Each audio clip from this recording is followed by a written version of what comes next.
ভাত, আজ আমাদের পিকনিক গরম ছিল। গরম ধোয়া ওঠা ভাত। পিকনিকে জ্বালা আছে।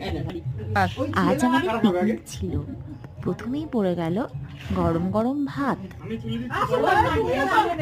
এরপর স্যালাড, নুন, বেগুন ভাজা, ব্যাস।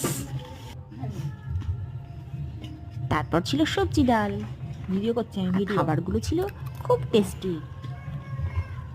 এরপর ছিল বাটা মাছের ঝাল। বাটা মাছের ঝালটা দারুণ রান্না করেছিল।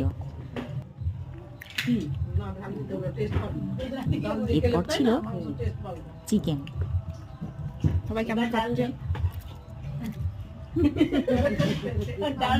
আর এরপর করেছিল চাটনি, পাঁপড়, মিষ্টি।